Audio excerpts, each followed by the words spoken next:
Sir வணக்கம். வணக்கம் ஜப்ரியல். இன்னைக்கு பரபரப்பான ஒரு டெவலப்மெண்ட் இருக்கு. விஜய் அவர்கள் டெல்லிக்கு போய் சேர்ந்திருக்காரு சார்ட்டர்ட் ஃபிளைட்ல. அங்க சிபிஐ ஹெட் குவார்ட்டர்ஸ்ல இப்ப அவரை விசாரிச்சுட்டு இருக்காங்க.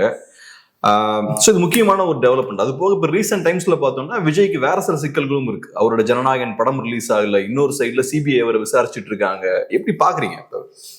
பேசுபடு பொருளாக தமிழக அரசியலில் இன்றைக்கும் விஜய் தான் இருந்து கொண்டிருக்கிறார். உங்களுக்கு பிடிக்கிறதோ பிடிக்கவில்லையோ விஜயை கடந்து நீங்கள் போக முடியாது. இரண்டு பிரச்சனைகளை அவர் இன்று எதிர்கொண்டிருக்கிறார். ஒன்று, ஜனநாயகன் படத்திற்கு விதிக்கப்பட்ட தடை சென்சார் கிளியர் ஆகல. சிங்கிள் ஜட்ஜ் அவருக்கு சாதகமாக தீர்ப்பு கொடுத்தாங்க. இமீடியட்டாக 4-5 ஹவர்ஸில் பெஞ்ச் ஸ்டே பண்ணிடுச்சு. அது நான் 19th ஜனவரிக்கு அர்ஜென்ட் ஆகிருக்கு, 21st அர்ஜென்ட் ஆகிருக்குன்னு நினைக்கிறேன். பொங்கல் முடிஞ்சுன்னா 10 நாள் இருக்குது. சுப்ரீம் கோர்ட்டுக்கு மூவ் பண்ணியிருக்காங்க அவங்க. பட் ரிலீஃப் அங்கே கிடைக்குமான்னு தெரியல, ஹைகோர்ட்டில் பெண்டிங்கில் இருக்கும்போது. ரெண்டாவது சிக்கல், சிபிஐ அவர் விசாரணைக்கு அழைத்திருக்கிறது. சிபிஐ விசாரணை என்பது இயற்கையானது. It's supreme court director CBI enquiry. இந்த சிபிஐ என்கொயரியை சுப்ரீம் கோர்ட் நியமித்த உச்சநீதிமன்றத்தின் ஓய்வு பெற்ற நீதிபதி அஜய் ரஸ்தோகி தலைமையிலான ஒரு ஸ்பெஷல் இன்வெஸ்டிகேஷன் டீம் கண்காணிக்கவும் செய்கிறது.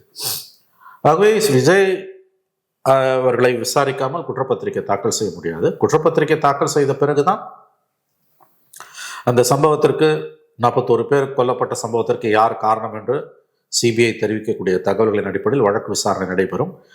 குற்றங்கள் நிரூபிக்கப்பட்டால் அதற்குரிய தண்டனைகள் அவர்களுக்கு கொடுக்கப்படும்.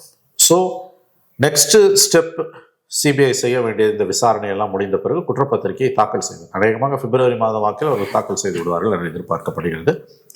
இந்த நிகழ்ச்சியின் கதாநாயகன் விஜய்.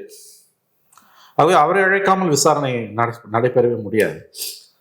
விசாரணையின் முடிவில் என்ன கன்க்ளூஷன்ஸ் சிபிஐ வருகிறது என்பது குற்றப்பத்திரிகை தாக்கல் செய்யப்படும் பொழுதுதான் நமக்கு தெரியும். அதற்கு முன்பு வரக்கூடிய எல்லாமே ஹேஷியங்கள், தகவல்களை சில சமயங்கள் சிலர் சம்பந்தப்பட்டவர்கள் லீக் பண்ணுவாங்க, சில சமயத்தில் அவதூறுகள் பரப்பப்படும்.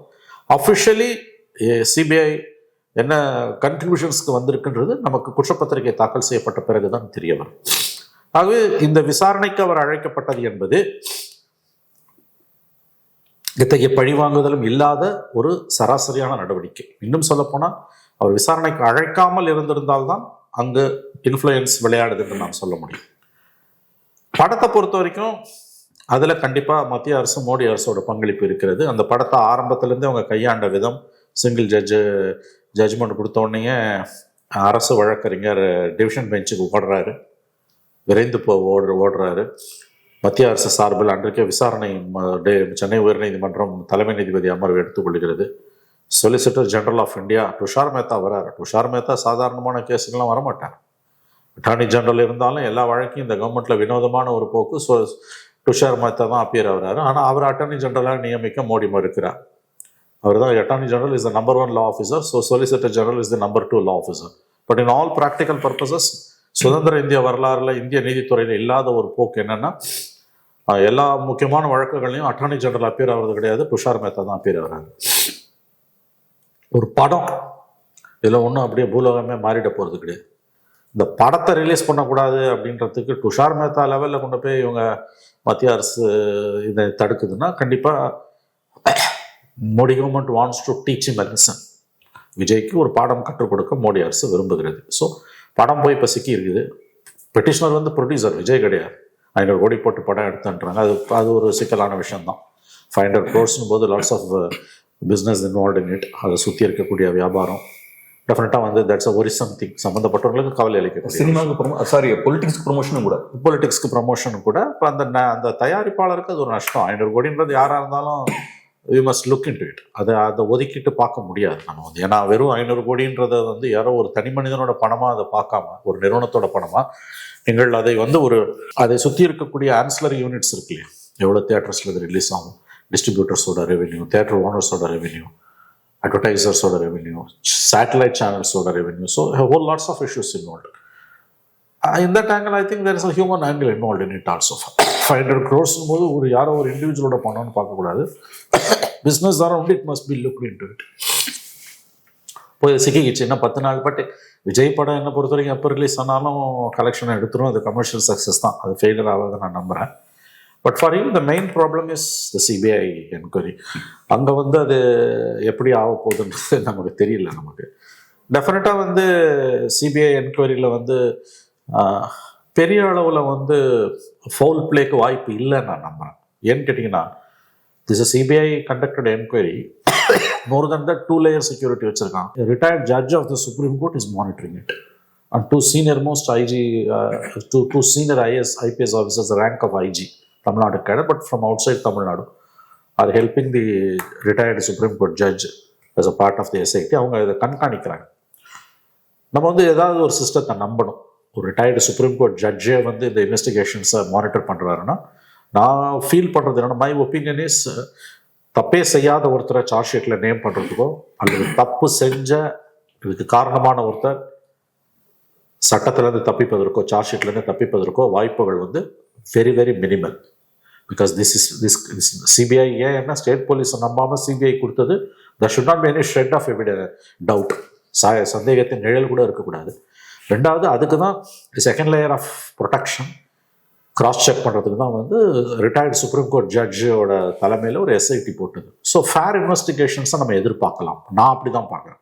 நீங்கள் எல்லாத்தையும் சந்தேக கண் கொண்டு பார்ப்பதன் மூலமாக ஒரு லீகல் ப்ராசஸே வந்து கம்ப்ளீட்டாக வந்து கொஸ்டின் பண்ணுறீங்க, அவரோட பொலிட்டிக்கல் கெயின்ஸுக்காக வந்து சிபிஐ என்கொயரியை வந்து மோடி கவர்மெண்ட் மிஸ்யூஸ் பண்ணுன்றதை நான் நம்பலை. ஏன்னா செக்ஸ் அண்ட் பேலன்சஸ் இந்த ப்ராசஸில் இருக்குது நான் நம்புகிறேன். ஏன்னா இது ரொம்ப ரேர் கேப்ரியல். என்னென்னா சிபிஐ என்கொயரி நடக்கும், அதோட விட்டுருவாங்க. சம்டைம்ஸ் 2G கேஸ் மாதிரியில் சுப்ரீம் கோர்ட் மானிட்டர் பண்ணும். சுப்ரீம் கோர்ட் மானிட்டர் பண்ணாமல் ரிட்டையர்ட் ஜட்ஜை வச்சு மானிட்டரிங் கமிட்டி போட்டதுன்றது that's a second layer of perfect protection தான் நான் பார்க்குறேன். ஆகவே அதில் வரக்கூடிய ஃபைண்டிங்ஸ் விஜய் தலையெழுத்து எப்படி இருக்குன்றதை பொறுத்தது. பட் அவர் சிக்க வைக்கப்படுவார்னு எனக்கு என்னமோ நம்பிக்கை வர மறுக்குது. ஏன்னா இது அந்த மாதிரியான ஒரு case for the first time in India political ரேலியில் இவ்வளோ பேர் செத்துருக்காங்க, ஃப்ரீபீஸ் வாங்குறதுக்கு செத்துருக்காங்க, ரிலீஜியஸ் ஃபங்க்ஷன்ஸ் மகாமக மாதிரி இதில் எவ்வளோ பேர் இன்சிடென்ட்ஸ் நடந்திருக்கு கவர்மெண்ட் இண்டிபெண்ட் இந்தியாவில். பட் ஒரு பொலிட்டிக்கல் ரேலியில் வந்து ஃபார் த ஃபர்ஸ்ட் டைம் 40 பேர் செத்ததுன்றது இதுதான் ஃபர்ஸ்ட் டைம். ஆகவே இதில் ஃபுல் பிளேக்கு வாய்ப்பு குறைவு அப்படின்னு தான், தட்ஸ் மை ஒப்பீனியன். சார், தான் இப்போ சிபிஐ விசாரணையை பொறுத்தளவில் நீங்கள் சொன்னது போல ஒரு சிக்கல் தான் இது விஜய்க்கு. இப்போ நியூஸ்லாம் படிக்கும்போது நூற்றுக்கணக்கான கேள்விகள் விஜயை நோக்கி வைக்கப்படும் இந்த விசாரணைகள் அப்படின்ற மாதிரிலாம் சொல்றாங்க. பிளஸ் விஜய் வீக் விக்கெட்லயும் இருப்பார் அப்படின்ற மாதிரியும் சொல்றாங்க. ஏன்னா 7 மணி நேரம் லேட்டா வந்திருக்காரு. அப்புறம் நிறைய ஃபுட்டேஜ்லாம் இருக்கு. அதுக்கப்புறம் கரெக்டான ப்ரிகாஷன்ஸும் எடுக்கல. சின்ன 10,000 பேர் இருக்க வேண்டிய இடத்துல 30,000 பேர் கூட்டியிருக்காங்க. ஸோ இந்த மாதிரியான சிக்கல்கள் விஜய்க்கு இருக்கு. ஸோ வீக் விக்கெட்ல இருப்பாருன்னு சொல்றாங்க. எப்படி பாக்குறீங்க? Correct, you are right. Vijay is on week wicket. அதாவது மாரல் ஆப்ளிகேஷன் அவர் மேலே இருக்குன்னு தான் எனக்கு தோணுது. நான் வந்து என்னை பொறுத்த வரைக்கும் to me I think it's an accident. அப்படிதான் நான் ஃபீல் பண்ணுறேன். ஆக்சிடென்ட் தான். ஒரு கட்சி தலைவர் வந்து தான் தொண்டர்கள் சாவதை விரும்ப மாட்டார், அல்லது அப்போசிஷனில் யாரும் இவ்வளோ இன்ஹியூமனாக போய் பண்ண மாட்டாங்க. நான் சில பேரெல்லாம் சந்தேகப்படுறாங்க, பண்ண மாட்டாங்கன்னு நான் நம்புகிறேன். அதே மாதிரி விஜயும் அவர் தான் அவர் கட்சிக்காரங்க, அவர் எதுக்கு பண்ணணும், அவருக்கு பண்ணால் கெட்ட பேர் அவருக்கு தான் வரப்போகுது. ஸோ அது ரூல்ட் அவுட்டு. அப்போசிஷன்லேருந்து யாராவது பண்ணியிருப்பாங்க, ஐ டோன்ட் பிலீவ், நான் நம்பலை. இது ரொம்ப இன்ஹியூமன். இதெல்லாம் மாட்டிப்பாங்க அவ்வளோலாம் தப்பு பண்ணாங்கன்னா. It's a sheer accident, sheer mismanagement. அவர் பொறுப்பு எடுக்கணும். நான் வரேன், அதுக்கு வரேன். யுவர் ரைட், அதுக்கு தான் நான் வரேன். இன்ஃபேக்ட் அவருடைய அதாவது எவ்ரி சாட்டர்டே போயிட்டு இருந்தார். 3rd சாட்டர்டே இந்த ட்ராஜடி நடந்தது. 2 சாட்டர்டேவும் 2 ஊர் 4 ஊர். 3rd சாட்டர்டே 5வது ஊரை முடிச்சுட்டு 6வது ஊருக்கு போகும்போது நடக்குது. நீங்கள் அந்த 2 வாரம் நடந்தது, இந்த 3வது வாரத்தில் முதல் மீட்டிங் வரைக்கும் 5 மீட்டிங்கை பார்த்தீங்கன்னா it was a tragedy waiting to happen. நிகழ காத்திருந்த பேரழிவு. அங்கே நடக்காமல் இருந்ததும் ஆச்சரியம், ஒழி இங்கே நடந்தது ஆச்சரியம். ஒரு பக்கம் கவர்மெண்ட்டும் காரணம். அந்த நேரோ பேசேஜில் கலெக்டர் பர்மிஷன், எஸ்பி பர்மிஷன் கொடுத்துருக்கூடாது. That's what I feel. But moral responsibility Vijay கிட்ட தான் இருக்கு. ஏன்னா நீங்கள் வந்து 3லேருந்து 10 உங்களுக்கு டைம் கொடுக்குறான். 12 மணிக்கும் சோஷியல் மீடியாவில் வந்து ஆள் சேர்க்குறாங்க. அதுவும் அந்த கட்சி வந்து சோஷியல் மீடியாவை பெரிய அளவில் நம்பி இருக்கிற, பெரிய அளவில் சோஷியல் மீடியாவில் ஃபங்க்ஷன் பண்ணுற ஒரு பார்ட்டி. ஏன் அதை பண்ணீங்க? 2வது, அந்த மேமத் க்ரௌட்ஸ், அந்த மேசிவ் க்ரௌட்ஸ் அந்த நேரோ பேசேஜில் பார்க்கும்போது நமக்கே பயமாக இருக்குது. அதாவது குழந்தைங்க, பெண்கள், கர்ப்பிணி பெண்கள், பெரியவர்கள். That's why I always say it was a tragedy waiting to happen. Maybe the government would have ruthlessly prevented the event. நீங்கள் மதுரை விக்கிரவாண்டி மாதிரி ஒரு ஓப்பன் ஸ்பேஸில் வந்து நீங்கள் மீட்டிங் கண்டக்ட் பண்ணிக்கோங்க. பட் இந்த மாதிரி வந்து நீங்கள் வந்து ரோட் ஷோ நடத்த அலோவ் பண்ணுங்க. இன்ஃபேக்ட் இது ரோட் ஷோ கல்ச்சருக்கு எதிரானது. இந்த ரோட் ஷோ கல்ச்சர் பாஸ்ட் 3-4 இயர்ஸாக இந்தியாவில் பாப்புலர் ஆனது மோடியால். ரோட் ஷோவில் பேச மாட்டாங்க. If you look at Modi's road shows you will just pass through. இது road show plus public meeting ஒரே இடத்துல எப்படி நடத்த முடியும்? Maybe it was a strategic blunder on the part of the district administration. அளவு பண்ணியிருக்க கூடாது. ஒரு சின்ன கேள்வி சார், இப்ப விஜய்க்கு ஒரு சைடுல சிக்கல் இருக்கு நீங்க சொன்ன மாதிரி, இன்னொரு சைடுல அரசுக்குமே பிரச்சனை இருக்கு, பெரிய சிக்கல். ஏன்னா இப்ப கலெக்டரை விசாரிச்சிருக்காங்க, எஸ்பியை விசாரிச்சிருக்காங்க, இப்ப டேவிட்சன் போயிருக்காரு. ஏன்னா Davidson Devasirvatham was the ADG law and order. That means is the number 1 officers in charge of law and order in Tamil Nadu. கவர்மெண்ட்டுக்கு சிக்கல் இருக்கு. கவர்மெண்ட்டுக்கும் சிக்கல். பாருங்க, விஜயை கூப்பிடுற அன்னைக்கு டேவிட்சனையும் கூப்பிடுறாங்க. Now has been promoted as DG armed forces. 3 மாசத்துக்கு மேல he was in charge officer. ADG L&Oன்றது he was in charge for the overall L&O தமிழ்நாட்டு. Now சிபிஐ வந்து இங்க விசாரிக்கல. அவர் நல்லா கவனிங்க, சம்மண்ட் தேர். மேபி அவரோட ரேங்குக்கு ஒரு மரியாதை கொடுத்து பண்ணிருக்கலாம். இங்க கூப்பிட்டாங்கன்னா வந்து தேவையில்லாத சிக்கல்கள் வரும். ஏன்னா இங்க கலெக்டர், எஸ்பி எல்லாம் கூப்பிட்டு விசாரிச்சாங்க. இப்போ கூட லோக்கல் லெவல் போலீஸ் ஆஃபீஸர்ஸ் எல்லாம் விசாரிச்சிருக்காங்க, ஒருத்தரும் விசாரிச்சிருக்காங்க. பட் டேவிட்சன் லெவலில் டாப் ஆஃபீஸரை விசாரிக்காதது காரணம் the prestige for his rank, the prestige of his rank. அது should not be tarnished-னு சிபிஐ நினைச்சிருக்கலாம். ஸோ அதனால அவர் அங்கே அழைச்சிருக்காங்க. இன்னைக்கு விஜய் அழைக்கப்பட்ட அதே நாளில் டேவிட்சனும் சமன் பண்ணப்பட்டிருப்பது it's interesting, quite interesting. So the CBI may conclude that government is also equally responsible. See, fundamentally for me it's an accident. But கேர்லெஸ்னஸ்ஸால வந்த ஆக்சிடென்ட். அந்த கேர்லெஸ்னஸுக்கு விஜய் காரணமா, ஸ்டேட் அட்மினிஸ்ட்ரேஷன் காரணமானது தான் $1 million கொஸ்டின். இந்த state would have been much more careful. அவங்க இதை ஏன் கோட்டை விட்டாங்கன்னு தான் நமக்கு தெரியல. இந்த நீங்க அந்த பேசேஜ்ல பர்மிஷனை கொடுத்துடக்கூடாது. ஆனா கேர்லெஸ்ஸா இருக்கிறதே ஒரு பெரிய தவறு தானே sir. when thousands of lives are at stake, கேர்லெஸ்ஸா இருக்கிறதே பெரிய ஒரு குற்றம் தானே. அது கவர்மெண்ட்டை சொல்றீங்களா நீங்க? விஜய்க்குமே நான் அப்சல்யூட்லி ரெண்டு பேருமே சொல்றேன். ரெண்டு பேர் both government and Vijay responsible தான். ஆஃப் லைட் தோணுது எனக்கு. நீங்க அந்த பேசேஜ் உள்ள அந்த கிரௌடு பார்க்கும்போது நான் அந்த இடம் பெரிய இடம் நினைச்சேன். அதுக்கப்புறம் அஸ்ராகாருக்கு அங்கே இன்ஸ்பெக்ஷன் போகும்போது ஓப்பனாக ஸ்பேஸ் இருக்கு. இந்த சின்ன இடத்துல ஏன் பர்மிஷன் கொடுத்தாங்கன்னு தோணுது. ஒரிஜினல் விஷுவல்ஸை நம்ம பார்க்கும்போது செப்டம்பர் 27 அந்த ட்ராஜடி நடந்தப்போ விஜயோட விஷுவல்ஸ் பார்க்கும்போது although it's a very big place அப்படி தான் இருந்தது. இட்ஸ் அ ஹியூஜ் பிளேஸ் நினச்சோம். பட் நான் 2 நாள் பொறுத்து Asra Garg SIT state government இது ஹைகோர்ட் அப்பாயிண்டட் எஸ்ஐடி சீஃபாக அவர் போகிறாரு. அந்த இடத்த பார்க்கும்போது நம்ம டெலிவிஷனில் விஷுவல்ஸை பார்க்கும்போது ஐ ஒண்டர் ஒய் இந்த ஸ்மால் பிளேஸில் வந்து ஃபஸ்ட்டு கொஸ்டின் யாராக இருந்தாலும் என்ன வரும்னா, ஏன் இதை எஸ்பி கலெக்டர் அலோவ் பண்ணாங்க இந்த நேரோ பேசேஜில்? அதுவும் விஜய்க்கு பேய் கூட்டம் வரும்னு எல்லாருக்கும் தெரியும். Why should they allow this? I think the government has lots of questions to answer. இப்போ அது கோட்டை விட்டுட்டு நிற்கிறாங்க 41 உயிர்கள் போன பிறகு. பட் மாரல் ரெஸ்பான்சிபிலிட்டி கண்டிப்பாக கேப்ரியல் ரெஸ்ட் வித் விஜய். இன்ன வரைக்கும் அதுக்கு அவர் வந்து மன்னிப்பு கேட்கல மக்கள்கிட்ட. சட்ட ரீதியாக தண்டிக்கப்படுறதுக்கு வாய்ப்பு இருக்கா? I don't know what the law says. வாய்ப்பு இருக்கான்னு தான் கேட்குறேன். படுவார். That's what I'm saying. law என்ன சொல்லுதுன்னு எனக்கு தெரியல. ரெண்டாவது என்ன கன்க்ளூஷனுக்கு சிபிஐ வரப்போகுதுன்னு தெரியல. That's why we have to wait till the charge sheet is filed. See, Gabriel இப்போ வந்து சிபிஐ என்ன கன்க்ளூட் பண்றாங்கன்றத பொறுத்து தான் நம்ம வாய்ப்பு சட்டப்படி தண்டிக்கிறதுக்கு, யாராவது தண்டிக்கப்படுறதுக்கு. நாட் ஓன்லி விஜய், யாராவது whether it is Erode SP or Erode collector or Vijay, local கட்சி நிர்வாகி, லோக்கல் கட்சிக்காரன். ஸோ யாராவது இதில் தண்டிக்கப்படுறதுக்கு வாய்ப்பு இருக்கான்ற கன்க்ளூஷனுக்கு நம்ம எப்போ வர முடியும், முடிவுக்கு எப்போ வர முடியும்னா சிபிஐயோட குற்றப்பத்திரிக்கை பார்த்த பிறகு. நம்பர் 2, சட்டம் இதில் என்ன சொல்லுதுன்னு எனக்கு தெரியல.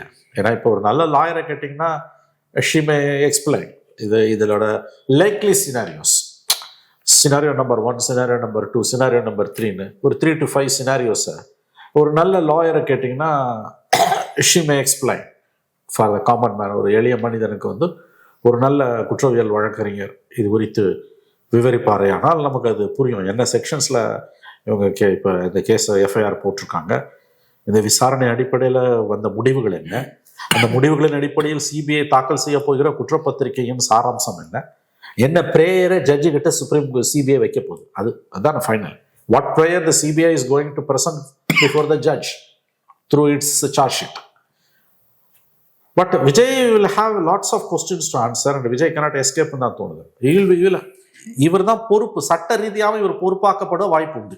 சார் இப்போ சொன்னீங்க இல்லையா விஜய்க்கு வந்து he'll have lot to answer நீங்கல்ல. ஸோ கண்டிப்பா விஜய் இப்ப அங்க போயிருக்காரு, டெல்லிக்கு ஹெட் குவார்டர்ஸ்ல இருக்காரு. கண்டிப்பா நிறைய கேள்விகள் கண்டிப்பா ப்ரோ பண்ணப்படும். And it's a professional organization CBI. ஆனா இப்போ என்னன்னா நீங்க சொன்ன மாதிரி ப்ரொஃபஷனல் ஆர்கனைசேஷன் ரொம்ப டஃப்பா கிரில் பண்ணக்கூடிய கெபாசிட்டி அந்த ஆபீசர்ஸ்க்கு உண்டு. Yes yes. பொலிட்டிஷியன்ஸ் ஓரளவுக்கு ஹேண்டில் பண்ணிடுவாங்க. ஏன்னா பொலிட்டிஷியன்ஸோட பிசினஸே என்னன்னா கேள்விகளுக்கு பதில் சொல்றதா, கேள்விகளுக்கு பதில் சொல்லி சொல்லி அவங்க திருடும் போதும் தப்பு செய்யும் போதும் கொலை செய்யும் போதும் திருடும் போதும் அரசியல்வாதிகளுக்கு வந்து அதுல இருந்து எஸ்கேப் ஆகிறதுக்கான ட்ரைனிங்கையும் சைமல்டேனியஸா வந்து வழக்கறிஞர்களும் ஓய்வு பெற்ற காவல்துறை அதிகாரிகளும் அவங்களுக்கு கொடுத்துட்டே இருப்பாங்க. ஆனா விஜய் நாம் பார்த்த அளவுல கேள்விகளை ஃபேஸ் பண்ணிருக்க மாட்டாரு. வேணா மற்றவங்களை அவரு கேள்வி கேட்டிருக்கலாம். ஆமா, அவரு பெருசா கேள்விகளுக்கு ஃபேஸ் பண்ண வேண்டிய சூழல் ஏற்பட்டு. ஏன்னா ஒரு பெரிய டாப்பான பொசிஷன்ல இருக்காரு. அவர் சொல்றது எல்லாரும் கேட்டிருப்பாங்களே தவிர யாரும் மாறி கேள்வி கேட்க மாட்டாங்க. இது எப்படி இருக்கும்னு நினைக்கிறேன் பர்சனலா ஒரு எப்படி இருக்கும்னு நினைக்கிறேன். அதாவது இது நான் உங்களுக்கு ஒன்று சொன்னேன், சிபிஐ விசாரணைன்றது பேசிக்கலியே போலீஸ் என்கொயரி. ஸ்டேட் போலீஸோ சிபிஐயோ என்ஐஏவோ எதுவாக இருந்தாலும் நீங்கள் வந்து இட்ஸ் பேசிக்கலியே போலீஸ் என்கொயரி. போலீஸ் என்கொயரிக்கு நீங்கள் போறீங்கனாலே யாராக இருந்தாலும் த ஃபர்ஸ்ட் திங் என்ன நடக்கும்னா உங்களோட ஈகோ வில் பி டெஸ்ட்ராய்டு. உங்கள் ஈகோ இருக்குல்ல அது வந்து தே வில் ஸ்மாஷ் இட். சினிமாக்காரங்க கொஞ்சம் பெருசாகவும் இருக்கும்னு நினைக்கிறேன். அது அவன் தலையெழுத்தை பொறுத்தது. ப்ளோட்டட் ஈகோவாக இருந்தால் வலி அதிகமாக இருக்கும். சாதாரண மனிதனுக்கு வந்து இப்போ நீங்கள் பார்த்துருப்பீங்க, ஆர்டினரி ரிக்ஷா புல்லர்ஸோ ஆட்டோ டிரைவர்ஸோ அதில் வந்து சாமானிய மனிதர்கள் இருக்காங்கல்ல, அவங்க ரொம்ப தைரியமாகவே கூட ஹேண்டில் பண்ணுவாங்க. ஏன்னா அவன் போலீஸ் கேட்கறதுக்கெல்லாம் பெருசாக ஒன்றும் எதிர்க்க போகிறது கிடையாது, இழக்கிறதுக்கு ஒன்றும் கிடையாது. புரியுதா? ஏன்னா அவனுக்கு ப்ளோட்டட் ஈகோவும் கிடையாது. Anyone who has a bloated ego will have to face a very severe pain and agony. ஏன்னா இந்த மாதிரியான போலீஸ் என்கொயரியில் whether the CBI or state police over it is or NIA யாராக இருந்தாலுமே நீங்கள் உங்கள் ஈகோவை வந்து கம்ப்ளீட்டாக ஃபோர்கோ பண்ண தயாராக இருக்கீங்கன்னா, தப்பு செய்யலைன்னா நீங்கள் வந்து தப்பே செய்யலைன்னா நீங்கள் உங்கள் ஈகோவையும் ஓரளவு காம்ப்ரமைஸ் பண்ண தயாராக இருக்கீங்கன்னா உங்களுக்கு பெயின் ரொம்ப கம்மியாக இருக்கும். தப்பும் செஞ்சுட்டு ப்ளோட்டட் ஈகோ நீங்கள் ஒரு இன்ட்ரோவர்ட்டாகவும் இருக்கீங்க அப்படின்னா உங்களுக்கு வலி அதிகமாக இருக்கும். ஒரு ரஜினிகாந்த் தூத்துக்குடி துப்பாக்கி சூடப்போ அங்கே போனார். பெட்டில் படுத்திருந்த ஒருத்தன் நீங்கள் யாருன்னா அவர் வாழ்க்கையிலே சந்திக்காத ஒரு கேள்வி அது. 200 கோடி 250 கோடி ஒரு படத்துக்கு வாங்குறவர், நீ யாருன்ட்டான் ஒருத்தன். இங்கே ஏர்போர்ட்டில் சென்னையில் இறங்கணுன்னா ஒருத்தன் கேள்வி கேட்டோன்னு வந்து இப்படி பாஞ்சுன்னு வந்தார். இ பிஹேவ்டு லைக் எ வெரி, எப்படி சொல்கிறது, ரொம்ப ஒரு லோ லெவலில் இருக்கக்கூடிய ஒரு மனிதன் எப்படி வந்து உங்களுக்கு வந்து கல்வி அறிவு இல்லாத தசை வலியால் பிழைக்கக்கூடிய மனிதன், ரொம்ப கண்ணியமாக சொல்கிறேன் நான். அவன் எப்படி நடந்து போனான் அப்படி ரஜினி நடந்துக்கிட்டான். அந்த பிஹேவியர் ரஜினியோட அந்த விஷுவல்ஸ் நீங்கள் பார்த்தீங்கன்னா உங்களுக்கு தெரியும். It's very very nasty visuals.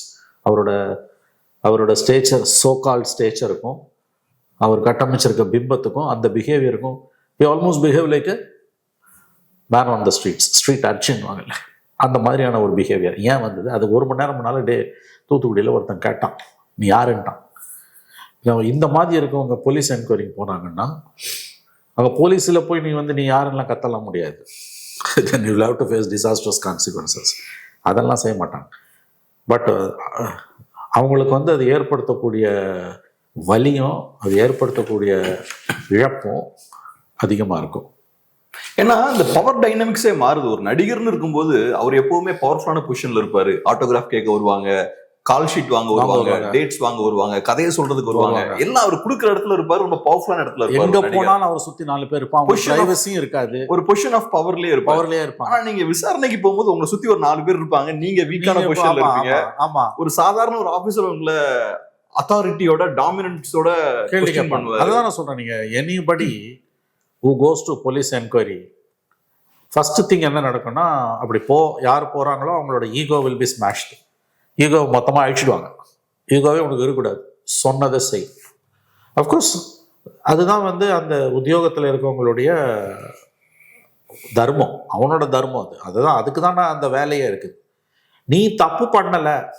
2 விதமான மனிதர்கள், தப்பு பண்ணிட்டு மாட்டுறவன், தப்பே பண்ணாமல் மாட்டுறவன். தப்பே பண்ணாதவன் நேர்மையாளனாகவும் கொஞ்சம் மைண்ட் வந்து ரொம்ப ப்ராடாகவும் ஒரு ஃபிலசாபிக்கல் அவுட்லுக் லைஃப்பில் வந்து ரொம்ப ஸ்ட்ராங்காகவும் அவனுக்கு இருக்குன்னா அவன் போலீஸ் என்கொயரிக்கு போகும்போது தப்பு பண்ணலன்னா முதல்ல புரிஞ்சுப்பான், நம்ம ஈகோவை வந்து நம்ம மூட்டை கட்டி வீட்டில் வச்சுட்டு தான் போகணும் அப்படின்னு. கம்ப்ளீட்டாக ஈகோவை ஷெட் பண்ணிவிடுவான். அவனுக்கு பிரச்சனையே இருக்காது. நீ என்ன சொன்னாலும் நான் செய்கிறேன், தலையில் உட்கார சொல்லி உட்காந்துக்கிறேன், தெரிஞ்சது இவ்வளோதான், இதுக்கு மேலே என்ன கேட்டு ஒன்றும் பண்ண முடியாது. I'm ready to face the consequences. நீ சொல்கிறதுக்கெல்லாம் நான் கேட்குறேன், நீ கூப்பிட்டப்ப நான் வரேன், எல்லாம் நான் பண்ணுறேன், எனக்கு தெரிஞ்சது இவ்வளோதான் அப்படின்னும் போது தப்பு பண்ணானா பண்ணலையான்றது ஆஃபீஸருக்கு தெரிஞ்சிடும். when you are ready to undergo your ego, you will have minimum problems. தப்பு பண்ணலன்னா. தப்பு பண்ணிட்டு நீ வந்து ஒரு பெரிய விஐபியாகவும் இருக்க, நீ போகிற, இப்போ நீங்கள் சொன்ன மாதிரி இது வரைக்கும் விஜய் வாழ்ந்த வாழ்க்கைன்றது என்ன? ஒரு ஹியூமன் ஆங்கிள்லேருந்து பார்த்தீங்கன்னா it's very sad for a personality like Vijay. அந்த ஆங்கிள் தான் கேட்குறேன். உண்மை. ஒரு சைக்கோ அனாலிட்டிக்கலாக பார்த்தீங்கன்னா இது மாதிரியான ஒரு நாசியேட்டிங் எக்ஸ்பீரியன்ஸ் கிடைக்கவே கிடைக்காது. ஏன்னா ஒரு சாதாரண இப்போ ஒரு இன்ஸ்பெக்டர் ரேங்க் ஆஃபீஸர், ஒரு டிஎஸ்பி ரேங்க் ஆஃபீஸர் வந்து அவர் வந்து he will grill him. சரி, உனக்கு ஃபிசிக்கலாக அவனும் ஹார்ம் பண்ண மாட்டாங்க, ஃபுட்டு கொடுப்பாங்க, வாட்டர் கொடுப்பாங்க, அதெல்லாம் okay. But with the way in which you are subject to questioning இருக்குல்ல, மென்டல் ப்ரெஷர். நீ தப்பு பண்ணியிருக்கல, 41 பேர் செத்தது இன்ன வரைக்கும் மன்னிப்பு கேட்கல. கேட்டால் 4 சவுத்துக்குள்ளே பாதிக்கப்பட்டவங்க காலில் விழுந்தேன், கையில் விழுந்தேன், அதுவாக முக்கியம். ஒரு மாரல் ஆப்ளிகேஷன் இருக்குல்ல. நீங்கள் தப்பே பண்ணலங்க, நானும் நம்புறேங்க, விஜயும் தப்பு பண்ணல, ஸ்டேட் அட்மினிஸ்ட்ரேஷனும் தப்பு பண்ணல. It was an accident. An accident is an accident.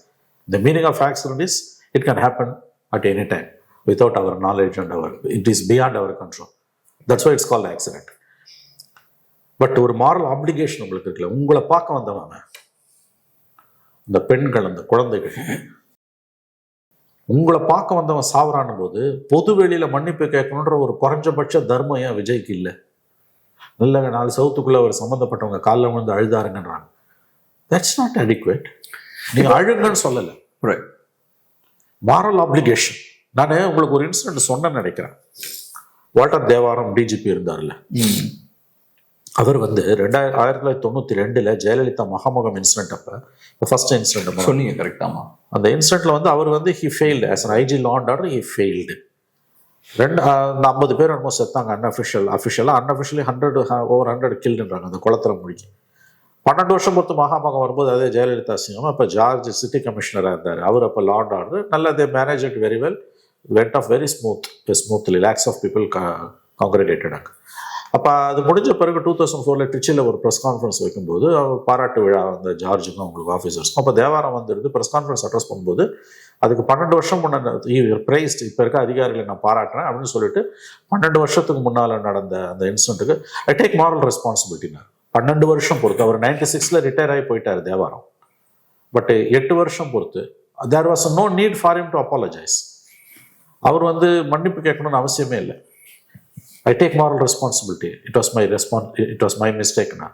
See, confessions can be done at any time. Confession எந்த நேரத்தில் வேணால் கொடுக்கலாம், பாவ மன்னிப்பு எந்த நேரத்துலையும் கேட்கலாம். ஒரு மாரல் ஆப்ளிகேஷன். எனக்கு விஜய் கிட்ட ரொம்ப ஆச்சரியமாக இருக்கிறது, this is very dangerous character. நீங்கள் இவ்வளோ பெரிய ட்ராஜடி நடந்திருக்கு. நான் இப்பயே சொல்கிறேன், ஒரு இண்டிவிஜுவலையோ ஒரு சிஸ்டத்தையோ கூட நான் குறை சொல்ல விரும்பல. அதிகபட்சம் போனால் புத்தி கட்டு போன மக்களை திட்டலாம், அவ்வளோதான். பட் ஒரு மாரல் ஆப்ளிகேஷன் உங்களுக்கு இருக்குல்ல. உங்கள் வீட்டில் ஒரு ஃபங்க்ஷனுக்கு வந்து யாராவது ஒருத்தருக்கு ஏதாவது ஒன்று ஆயிடுச்சுன்னா கூட உங்களுக்கு ஒரு மாரல் கல்பபிலிட்டி இருக்கும்.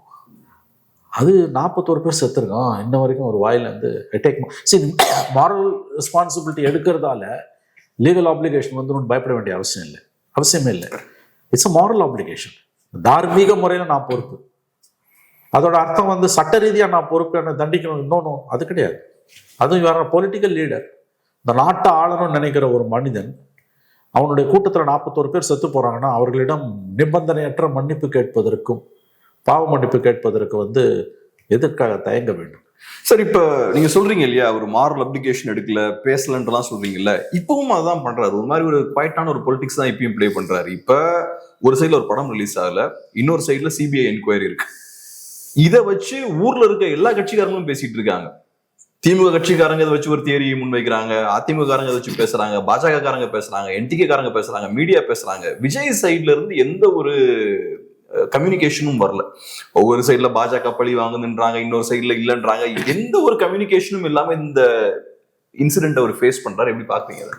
இதுதாங்க ரொம்ப எதை பத்தியுமே நான் கருத்து சொல்ல மாட்டேன்றது, இது ரொம்ப ஆபத்தான. அவர் சம்பந்தமான விஷயத்துக்கு அவர் கருத்து சொல்ல மாட்டேன். நான் எதுக்கும் கருத்து சொல்ல மாட்டேன். என்னை பத்தி பேசிட்டு நீங்க அடிச்சுங்க சாவுங்கடான்றாரு.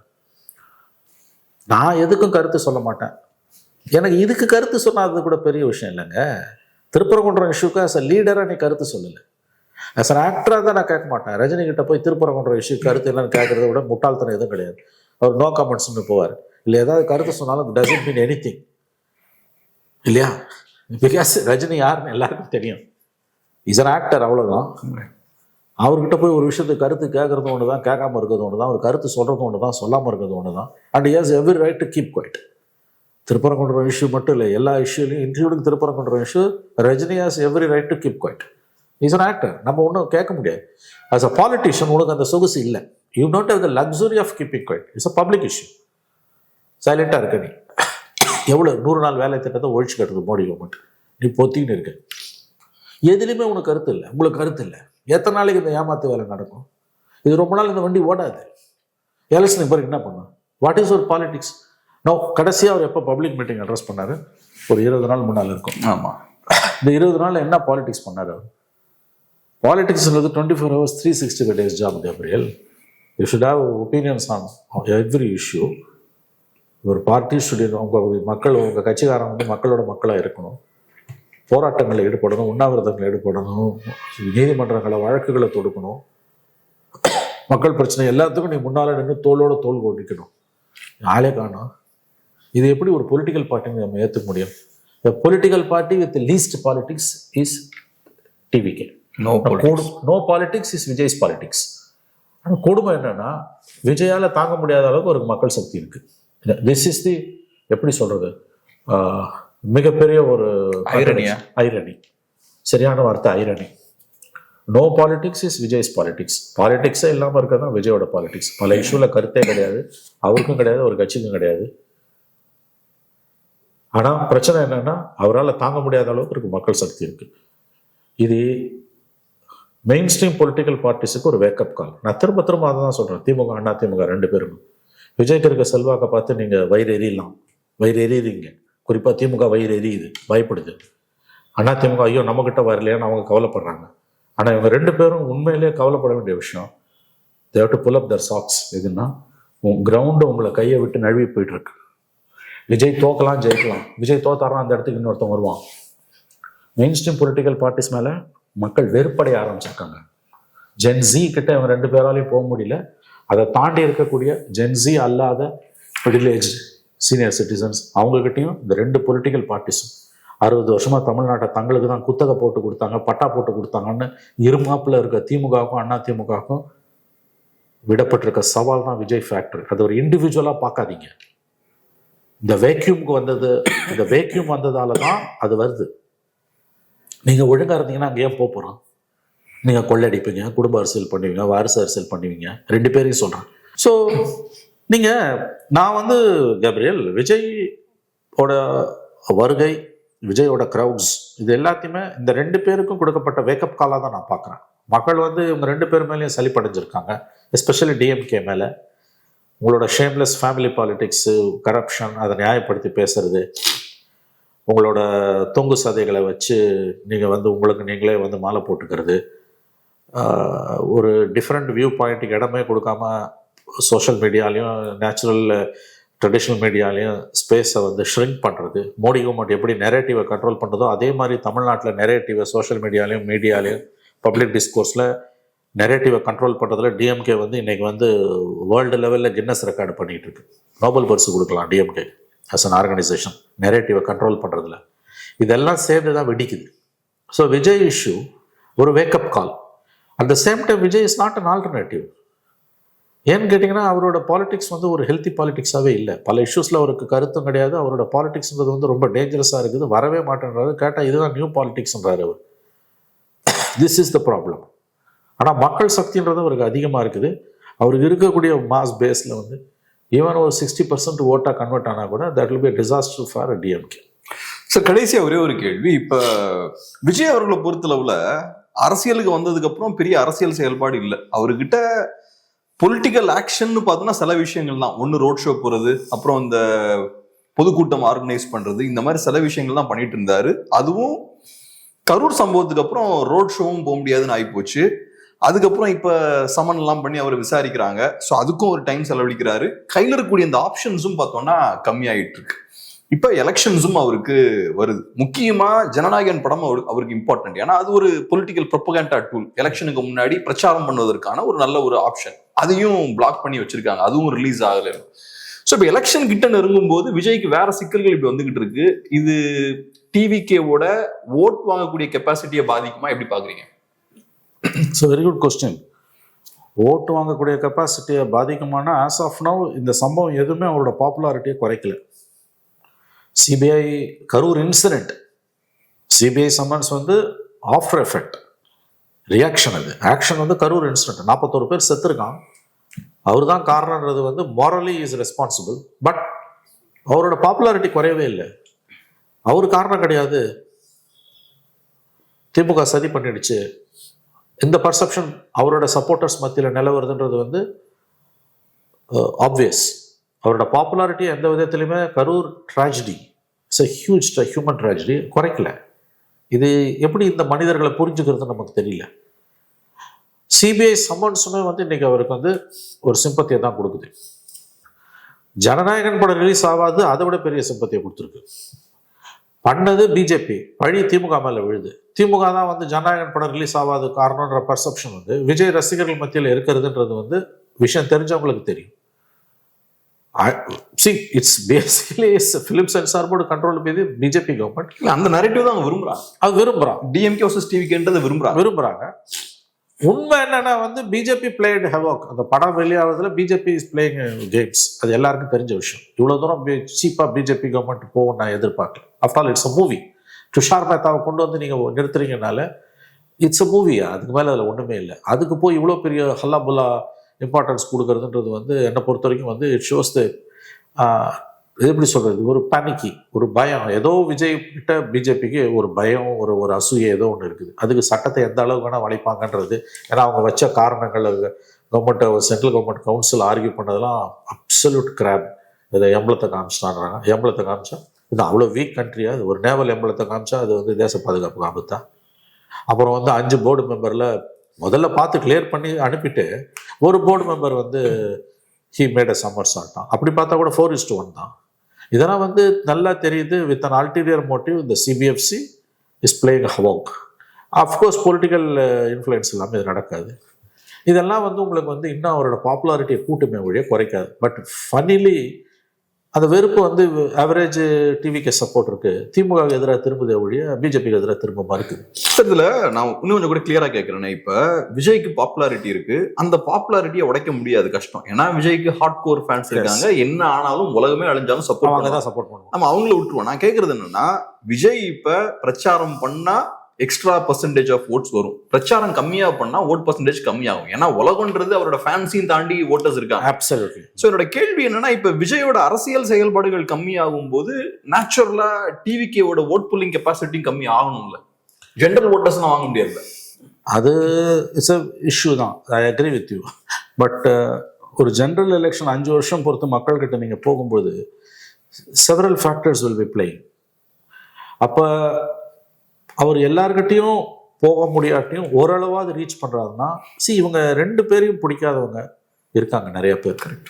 எங்களுக்கு திமுக வேணா அண்ணா திமுக 2 பேரும் ஒழிஞ்சாதான் தமிழ்நாடு உறுப்புன்னு சொல்லக்கூடியவங்க நிறைய பேர் இருக்காங்க.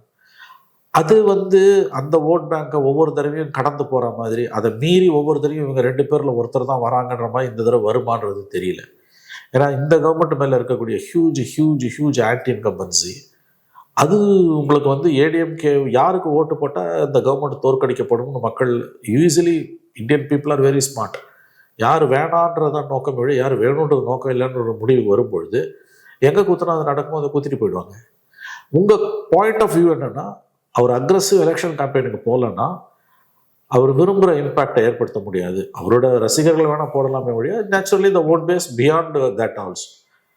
அது ஓரளவு உண்மை. பட் என்னை பொறுத்த வரைக்கும் வந்து ஒரு ஃபுல் ஃபிளெஜ்டாக போவாட்டியும் ஓரளவுக்காக அவரால் மக்களை ரீச் பண்ண முடியுது. ஏடிஎம்கே ஒரு ஆல்டர்னேட்டிவாக இல்லைன்ற எண்ணம் மக்கள் மத்தியில் வருது.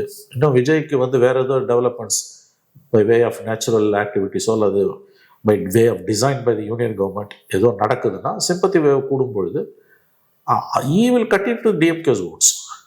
அவர் ஜெயிக்கணும்னு அவசியம் இல்லை. நான் அதான் ஆரம்பத்துலேருந்து சொல்கிறேன், டே 1லேருந்து February 24 கிட்டத்தட்ட 23 monthsக்கு முன்னால் அவர் கட்சி ஆரம்பிச்சதுலேருந்து நான் சொல்கிற பாயிண்ட் என்னன்னா, he will be a disruptor, he can't be a victor. Disruptor for DMK and for ADMK, basically for DMK. இல்லை ஸ்பாயில் ஸ்போர்ட். அண்ட் நல்லா இதை பார்த்தீங்கன்னா லாஸ் யாருக்குன்னா டிஎம்கே, ஏன்னா they got everything to lose. Minority vote பேங்க்ல விஜய் தனியாக நிற்கும் பொழுது, minority vote bank is a huge support base for DMK because of BJP factor. Minority vote பேங்க்ல வந்து ஒரு 30% ஆஃப் டென்ட்டை வந்து அவரால் ஏற்படுத்த முடியாது. அது தனியாக ஏற்படுத்த முடியும் நான் நம்புறேன். Huge swathe of youngsters, women, even among minorities, அவங்க இந்த பக்கம் வரும்பொழுது டிஎம்கேவோட ட்ரெடிஷ்னல் ஓட் பேங்க்ல வந்து ஒரு டென்ட் விழும்போது அந்த 118 ரீச் பண்றது அவங்களுக்கு பெரிய சவாலாயிடும். See the problem of DMK வந்து இப்போ ஜெயிக்கிறது இல்லை, எப்படி ஜெயிக்கிறது. இப்போ 2006 கலைஞர் ஜெயிச்ச மாதிரி 96 சீட் வாங்கி ஜெயிக்கிறாங்கன்னா that is a huge headache for Stalin. ஏன்னா 22 சீட்டு துண்டு. 118 இஸ் அ மேஜிக் நம்பர். நீங்கள் ஒரு 95லேருந்து 100 சீட் வரீங்க, ஃபால் ஆஃப் 20-25 சீட்ஸ் நீங்கள் குறையுது, 20 சீட்டு குறையுதுன்னா கூட பிஜேபி வில் பிளே. ஸோ ஜெயிக்கிறது பெருசு இல்லை கேப்ரியல், எப்படி ஜெயிக்கிறன்றது முக்கியம். அந்த இடத்துல தான் Vijay factor comes into force. அவர் அலையன்ஸுக்கெல்லாம் போக மாட்டார். கான்ட்ரரி டு பப்ளிக் பர்செப்ஷன் என்டிஏல சேர சொல்லி அமித்ஷா இன்டிமிடேட் பண்ண நான்சென்ஸ், அவசியமே இல்லை. அவங்களுக்கு தனியாக நிற்கிறது அவனுக்கு லாபம். தனியாக நிற்கும் போது கண்டிப்பாக வில் மேக் அன் இன்ரோட்ஸ். ஜெயிக்கிறது பெருசு இல்லை தலைவரை, எப்படி ஜெயிக்கிறீங்கன்றது முக்கியம். அவங்க core vote bank, minority vote பேங்க்ல ஒரு 3 to 4% அமங் த மைனாரிட்டிஸ். அது ஓட் பேங்க்னு பார்த்தீங்கன்னா ஒரு 30% வந்து டெஸ்ட்ராய்ஸ்னு வச்சுப்பாங்க. இந்த பக்கம் இழுத்தா கூட அது போகாது சார். ஏன்னா மைனாரிட்டி ஓட்ஸ் அங்கே போகாது. நான் ஏன் அதை சொல்றேன், நீங்களே சொன்னீங்க இல்லையா, மைனாரிட்டிஸ் ஏன் திமுக ஓட் போடுறாங்க, பிஜேபி ஃபேக்டர். ஸோ பிஜேபி ஃபேக்டரை கனெக்ட் பண்ணி பார்க்கும்போது மைனாரிட்டிஸ் எதுக்கு டிவிக்கே ஓட் போடணும்? டிவிக்கேக்கு ஓட் போடுறதால பிஜேபி ஃபேக்டர் எப்படி மைனஸ் ஆகும்? This is an assembly election. நான் இன்னொன்று சொல்லிடுறேன் உங்களுக்கு. பார்லிமெண்ட் எலெக்ஷன்ல இருக்கக்கூடிய anti BJP feelings, anger assembly எலெக்ஷன்ல இல்லை. மைனாரிட்டிஸ்க்கு அது அப்படிதான் இருக்கும். அவங்களுக்கு அசம்பிளிலையும் அவங்களோட அதுலயே எனக்கு ஒரு ஸ்லைட்லி டிஃபரன்ஸ் ஆஃப் ஒப்பீனியன் இருக்குது. நான் பார்லிமெண்ட் எலெக்ஷன்னா இன்னைக்கு Vijay is non entity, minorities en masse of anti BJP DMK அலையன்ஸ்க்கு போட்டுருவாங்க. பட் அசம்பிளியில் வந்து minorities, especially among minority youth, வேற என்ன இஷ்யூ அவங்க எடுப்பாங்க நினைக்கிறீங்க? மைனாரிட்டிஸ் திமுக மேல இருக்க ஒரு வெறுப்பு ஒரு காரணம். இன்னொன்று வந்து விஜய் மேலே இருக்கக்கூடிய ஒரு அட்ராக்ஷன், மைனாரிட்டி யங்ஸ்டர்ஸ், விமன். இன்னொன்று, நான் மைனாரிட்டிக்கு நான் தான் பாதுகாவலன்னு சொல்லிக்கிட்டே நீங்கள் பண்ணக்கூடிய பல காரியங்களும் வந்து மக்களை வெறுப்படைய வச்சிருக்கேன். நான் அதனால தான் carefully I'm using my words, not majority among the minorities. Conservative எஸ்டிமேட்ஸில் I'm saying around even if it is 30%. Minorities ஒரு 15 to 16% தமிழ்நாடு பாப்புலேஷனில் வச்சுக்கோங்களேன். அதில் ஒரு 30%, சே ஃபார் எக்ஸாம்பிள் 4 to 5% கூட டென்ட் விழுந்ததுன்னா போதும். அவங்களுக்கு வந்து இப்போ 133 சீட்டு ஜெயிச்சிருக்காங்க. எப்போ 10 வருஷம் ஆன்டி இன்கம்பன்சிக்கு பிறகு ஜெயலலிதா மாதிரி ஒரு பாப்புலர் லீடர் இல்லை, ஒரு சாலிட் அலையன்ஸை வச்சு 133 சீட்ஸ் தான் நீங்கள் வாங்குறீங்க. அதில் ஒரு 30 சீட்ஸ் குறையாதா உங்களுக்கு? Don't you think that they will lose at least 30 seats? More than that is my assumption, because there is a huge anti-incumbency. இதை இன்னைக்கு எவனும் பேச மாட்டேன்றான், ஒரு பேப்பர் எழுத மாட்டேன்றான். இது அண்ட் அப்போசிஷன் இன் ஷாம்பிள்ஸ். 2 வருஷம் 2019 and 2021 ஸ்டாலின் வந்து ஒரு அக்ரெசிவ் அப்போசிஷன் லீடராக ஃபென்டாஸ்டிக்லி ஹி பெர்ஃபார்ம்ட். இன்னைக்கு அதில் ஒரு 10ல் ஒரு பங்கு கூட எடப்பாடி பெர்ஃபார்ம் பண்ணலை. அவர் வந்து இது இயற்கையாக வந்து 5 இயர்ஸுக்கு ஒரு தடவை கவர்மெண்ட் மாறிடும், அந்த மாதிரி வந்து நேச்சுரல் ரொட்டேஷனில் வந்துடும் அவர் கனவு கண்டுகிட்டு இருக்காரு. அது வரலாம், வராமல் போகலாம். As far as performance is concern, இந்த லாஸ்ட் 2 years 19 to 21 டிஎம்கேவோட பர்ஃபார்மன்ஸோட ஏடிஎம்கேவோட பர்ஃபார்மன்ஸை ஒப்பிடவே முடியாது. அவ்வளோ இஷ்யூஸ் இருக்கு இன்னைக்கு, அவ்வளோ இஷ்யூஸ். பாஸ்ட் 1 month தமிழ்நாடு வந்து திருமண பக்கம்லாம் வந்து போராடிட்டு இருக்காங்க, செவரல் செக்ஷன்ஸ் ஆஃப் சொசைட்டி. அதை எக்ஸ்பிளாய்டே பண்ண முடியல உங்களால். But that doesn't mean that opposition will lose. மக்கள் வேணான்னு முடிவு பண்ணிட்டாங்கன்னா, இந்த very sharpness of Indian people, Tamil Nadu people, அது ரொம்ப முக்கியமானது. வேணான்னு முடிவு பண்ணிட்டா யாருக்கு போட்டால் அது நடக்கும்போது நடந்துடும். அதுதான் நான் 96 உதாரணம் சொல்கிறேன். 91, 96 நான் பார்த்துருக்கேன் கேப்ரியல். நீங்கள் பிறந்தீங்களான்னு எனக்கு தெரியாது. 91 to 96 ஃபஸ்ட்டு 1 year வந்து ஒரு மாதிரி போயிடுச்சு. ஃப்ரம் 92 to 96 சுப்பிரமணிய சாமி, வாழப்பாடி ராமமூர்த்தியும் அவ்வளோ ஸ்ட்ரகிள்ஸ். சுப்பிரமணிய சாமி ஃபுல்லாக ஜுடிஷியரி, ஹைகோர்ட்டு, சுப்ரீம் கோர்ட்டு, கீழ்கோர்ட்டு, மேல்கோர்ட்டு. வாழப்பாடி ராமமூர்த்தி ஸ்ட்ரீட்ஸில் ஆன்டி ஜெயலலிதா. அப்போ டிஎம்கே வாஸ் நோவேர் இந்த சீன். ஏன்னா அசம்பிளிலையும் அவங்களுக்கு ஒரே ஒரு 2 எம்எல்ஏ அதில் ஒருத்தர் வந்து எம்டிஎம்கே போயிட்டாரு, பருதி மட்டும்தான் இருக்கு. வைகோ வெளியில் போறார். DMK was in very very DMK was in deep trouble. 9 மாவட்ட செயலர் வெளியில் போகிறாங்க. கரெக்டாக 96 ஜனவரி பிப்ரவரி வருது. காங்கிரஸோட போய் நரசிம்மராவ் முடிவு பண்ணி ஜெயலலிதாவோட போகிறாங்க. மூப்பனார் வெளியில் வர்றாரு. லாஸ்ட் 1 மந்த்தில் எல்லாமே மாறிச்சு. அந்த 4 வருஷம் தமிழ்நாடு அரசியலை கலக்கின சுப்பிரமணிய சாமியும் வாழப்பாடி ராமத்தையும் கடைசி 1 மாதம் எங்கே போனாங்கன்னே தெரியல. எனக்கெல்லாம் அது வந்து நான் வந்து ஃபீல்டுக்கு வந்த புதுசு. அப்போ இட் வாஸ் அதாவது வந்து லைஃபோட மறக்க முடியாத லைஃபோட நம்ப முடியாத ஆச்சரியங்கள் அதுவும் ஒன்று அந்த பீரியடில். அதுக்கப்புறம் அஃப்கோர்ஸ் ஐ லேர்ன்ட் பாலிடிக்ஸ் இதுதான். அந்த 4 வருஷம் ஜெயலலிதா கவர்மெண்ட்டுக்கு எதிராக அப்படி ஒரு அக்ரெசிவ் ஸ்ட்ரகிள்ஸை பண்ணி அதை விதைச்சாங்க. ஆன்டி இன்கம்பன்ஸே விதைச்சாங்க. வாழப்பாடி ராமமூர்த்தியும் சுப்பிரமணிய சாமி ஆன்டி இன்கம்பன்ஸே விதைச்சாங்க. 4 வருஷம் அறுவடை பண்ணது கலைஞர். அப்போதான் சொல்லுவாங்க கால் இவங்களுக்கு எட்டி உதைப்பாங்க, கை அவருக்கு தான், கலைஞருக்கு தான் அப்படின்னா திமுகக்கு. அந்த மாதிரி மக்கள் எனக்கு வேணான்னு முடிவு பண்ணிட்டா எங்கே போட்டணுமோ அங்கே போட்டுருவாங்க. அதனால் நம்ம அண்டர் எஸ்டிமேட் பண்ண முடியாது. உங்கள் பாயிண்ட்டை பொறுத்த வரைக்கும் அவரோட லீகல் ட்ரபிள்ஸும் அவரோட படம் ரிலீஸ் ஆகாததுன்றது அவருக்கு ஒரு பெரிய ஹெட்டேக். ஆஸ் அன் ஆக்டர் வந்து ப்ரொடியூசராக அவர் இல்லாட்டியும் படம் ரிலீஸ் ஆகலைன்றது அவருக்கு ஹியூஜ் ஒரு பெயின் அண்ட் ப்ரெஷர் தான். அதை நான் ஒத்துக்கிறேன். ஆஸ் அன் ஆக்டர் அது இருக்கும். இப்போ இந்த மாதிரியான ப்ராப்ளம்ஸ் இருக்கும்போது அவரால் வந்து ஒரு ஜென்ரல் எலெக்ஷனில் தமிழ்நாடு பூரா சுற்றி சுழண்டு பிரச்சாரம் பண்ண முடியுமா அல்லது ரொம்ப லிமிட்டடாக தான் பண்ண முடியுமான்றீங்க. லிமிட்டடாக பண்ணார்னா அதுக்கான பலனும் வந்து லிமிட்டடாக தான் இருக்கும். இதுதான் உங்கள் கேள்வி. ஐ ஃபீல் தட் லிமிட்டடாக பண்ணால் கூட அவருக்கு ஒரு இம்பேக்டை ஏற்படுத்த முடியும். மறுபடியும் சொல்கிறேன், அவர் ஜெயிக்க முடியாது. Will be a spoil sport, will be a wrecker, will be a disruptor. DMK ஜெயிச்சா பார்த்தாது, 118 வாங்கி ஜெயிக்கணும். $1 மில்லியன் கொஸ்டின். ரொம்ப நன்றி சார். பிஸியான டைம்ல அருமையான ஒரு பேட்டி கொடுத்தோம். நன்றி. நன்றி சார்.